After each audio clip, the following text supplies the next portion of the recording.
Did you know that starting July 1st, a new fire code could add thousands of dollars to your roof replacement project? Will this new fire code require upgrades to your siding, doors, windows, fascia, even if you only plan to replace the roof? In this video, we're going to tell you exactly what the Colorado Wildfire Resiliency Code means for your home, why it exists, and how to prepare for it. In the next few minutes, you'll learn whether your property is even affected, what the code requires, what triggers additional work, and how to avoid surprise costs when you're getting quotes for a new roof.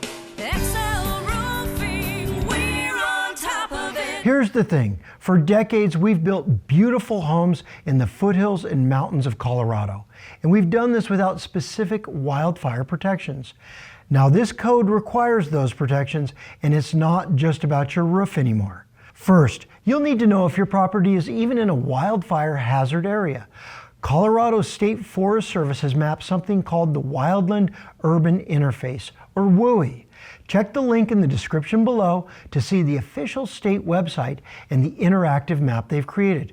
You can check the online map right now with your address. If your home is in one of these highlighted zones, the new code applies to you. If you're in a WUI area, your property gets assigned a fire intensity classification: low, moderate, or high. Yellow is low, orange is moderate, and red is high.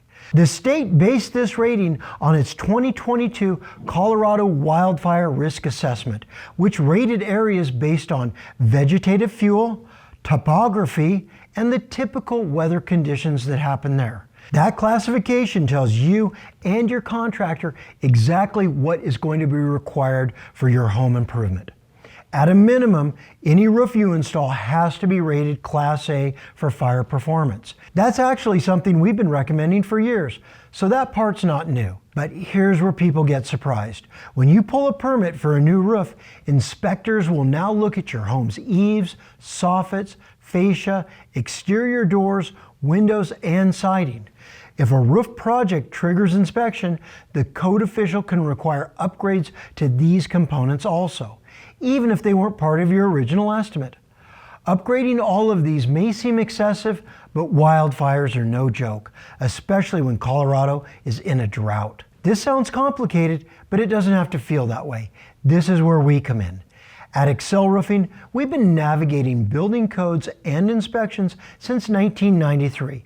We know how to identify what your property needs, how to work with the local building departments and the fire districts to get your project right the first time. When you call us for an inspection, we'll check your address against the WUI map, identify the fire intensity classification of your home, walk the property, and we'll tell you exactly what the code requires, what might be triggered by a roof project, and what this is going to cost. No surprises. And here's our promise to you. You don't pay a cent until you're content. We'll present all of the options available to you, explain the code, and make sure you understand every step of the process. Our goal is to teach you everything that you need to know so you can make the right decision for your home and your family. If you live in a Colorado WUI area and you're thinking about replacing your roof, or if you just want to know what your property requires under the new code, visit our Learning Center, where we have videos and articles to help you educate yourself about the entirety of the roofing process. When you're ready to have your property inspected, give us a call, or you can use our easy online scheduler where you pick the day and time that works best for you, and we will be there. Thanks for watching. We look forward to working with you on your project.